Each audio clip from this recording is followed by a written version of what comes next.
5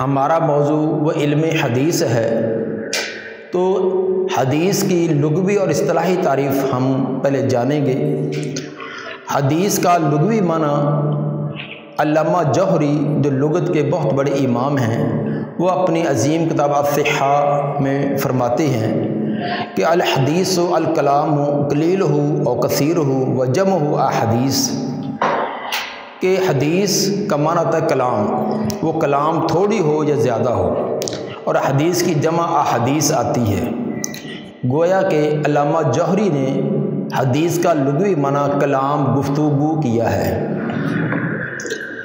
اور اسی طرح علامہ سیوطی رحمہ اللہ، انہوں نے حدیث کا جو لغوی معنی کیا ہے وہ فرماتے ہیں وہ ضد القدیم، حدیث یہ قدیم کی ضد ہے، معنی الخبر والقول اور ذکر اور بیان، اس کا معنی ہوتا ہے خبر دینا، کوئی بات، کوئی چیز کا تذکرہ یا کوئی بیان۔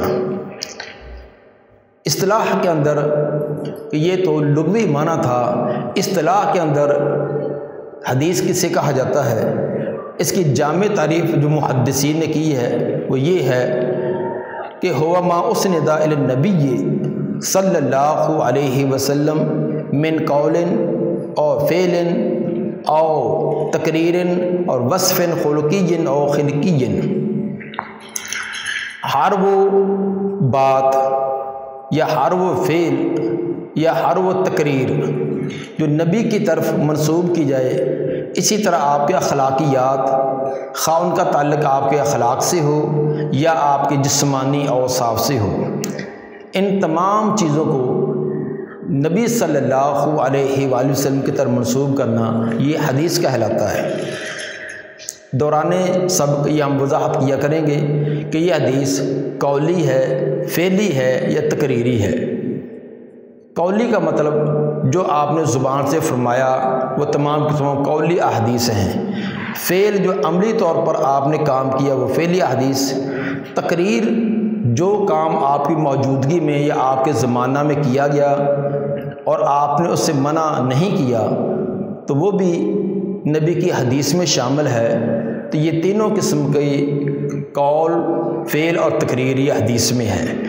اسی طرح آپ کے اوصاف حمیدہ، آپ کے اخلاقیات اور اسی طرح آپ کی جسمانی اوصاف اور کیفیات یہ بھی حدیث کے اندر ہی شامل ہیں۔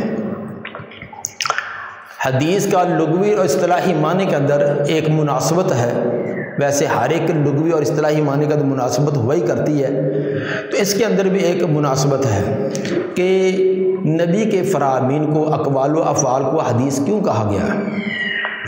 اس کا ایک تو حافظ بن حجر رحمہ اللہ نے فتح الباری کے اندر جو توجیہ بیان کی ہے وہ فرماتے ہیں کہ حدیث کا معنی ہوتا ہے جدید، تو چونکہ اللہ کے کلام قدیم ہے اور اللہ کے کلام کے مقابلہ میں نبی صلی اللہ علیہ وسلم کے فرامین یہ جدید ہیں، اس لیے آپ کے فرامین کو حدیث کہا گیا۔ اور یہی مفہوم علامہ سخاوی رحمہ اللہ نے بھی بیان کیا ہے فتح المغیث میں۔ علامہ شبیر احمد عثمانی رحمہ اللہ، انہوں نے بھی ایک بہت مفید توجیہ بیان کی ہے۔ وہ فرماتے ہیں کہ سورۃ الضحیٰ کے اندر اللہ نے 3 انعامات کا تذکرہ کیا ہے جو نبی صلی اللہ علیہ وآلہ وسلم پر کیے گئے، اور تینوں انعامات کے مقابلے میں اس کے شکریہ کا طریقہ بھی بیان کیا گیا ہے۔ ان انعامات میں سے پہلا تو یہ ہے کہ الم یجد کا یتیمن فآوا، کیا ہم نے آپ کو یتیم حالت میں نہ پایا تھا، پھر آپ کو ہم نے بہترین ٹھکانہ دیا۔ تو اس اللہ نے جو یہ ایک عظیم احسان فرمایا، اس کے شکریہ کا طریقہ یہ بتلایا کہ فَأَمَّا الْيَتِيمَ فَلَا تَقْهَرْ، اب آپ نے یتیم کو دھکا نہیں دینا، کسی یتیم کو دھتکارنا نہیں ہے۔ دوسرا احسان جو آپ پر تھا وہ وَوَجَدَكَ ضَالًّا وَوَجَدَكَ عَائِلًا فَأَغْنَىٰ، ہم نے آپ کو تنگ دست پایا تھا تو غنی کر دیا۔ اس کے مقابلے میں جو شکریہ کا حکم دیا گیا وہ ہے وَأَمَّا السَّائِلَ فَلَا تَنْهَرْ، اب آپ نے بھی کسی سوالی کو ڈانٹنا نہیں ہے، اس کو اپنے دروازے سے ہٹانا نہیں ہے۔ تیسری نعمت کا جو تذکرہ کیا گیا وہ ہے وَوَجَدَكَ ضَالًّا فَهَدَىٰ، ہم نے آپ کو حق کے متلاشی پایا تھا، حق راستے کی تلاش میں آپ سرگرداں تھے، تو ہم نے آپ کو صراط مستقیم دکھلا دیا۔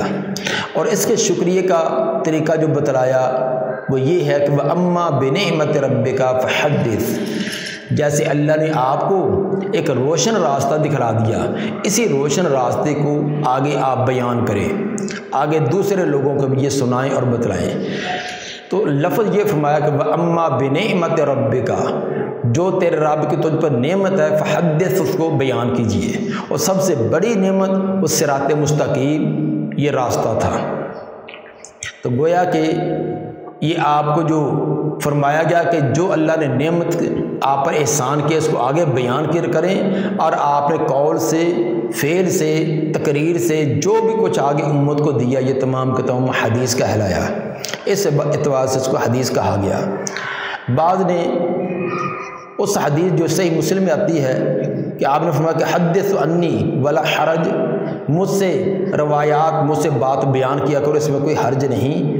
تو گویا کہ آپ کی طرف نسبت کر کے جو کچھ بھی بیان کیا جائے وہ تمام کا تمام حدیث ہے۔ اس اعتبار سے آپ کے اقوال، افعال اور اسی طرح آپ کے سامنے جو کام کیے گئے ان تمام کو احادیث کہا جاتا ہے۔ حدیث کے لیے اور بھی لفظ استعمال ہوتے ہیں، مثلا سنت، روایت، خبر اور اسی طرح اثر، یہ الفاظ بھی ان کے لیے استعمال ہوتے ہیں۔ اگرچہ بعض اہل علم نے اس کے اندر کچھ فرق بھی کیا ہے، لیکن یہ حدیث کے معنی میں یہ الفاظ کسی نہ کسی انداز میں استعمال ہوتے ہیں۔ دوسری چیز موضوع ہے۔ موضوع کا مطلب ہوتا ہے کہ ما یبحث فیہ عن عوارضہ ذاتیہ، کہ وہ شے جس کے ذریعے اس فن کے ذاتی عوارض سے بحث کی جائے۔ تو موضوع اس فن کی تمام بحث کا جو مرکزی عنوان ہوتا ہے، مرکزی چیز ہوتی ہے، وہ اس کا موضوع کہلاتا ہے۔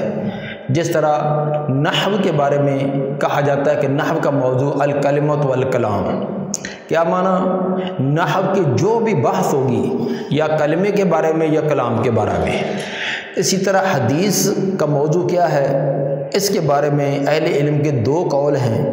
ایک تو انہوں نے یہ بیان کیا کہ رسول اللہ صلی اللہ علیہ وسلم کی ذات بحیثیت رسول، نبی صلی اللہ علیہ وسلم کی ذات مقدسہ بحیثیت رسول، یہ موضوع ہے حدیث کا، کہ تمام کی تمام حدیث کے اندر گفتگو وہ نبی کی ذات کے متعلقہ ہوگی، جو آپ نے فرمایا، جو آپ نے کیا، جو آپ کے سامنے کیا گیا، یہ سب کا سب احادیث ہے۔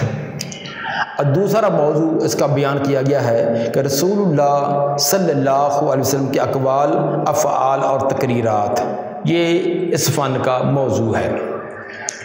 تیسری چیز وہ غرض و غایت، کہ اس فن کو حاصل کرنے کا مطلوب اور مقصود کیا ہوتا ہے۔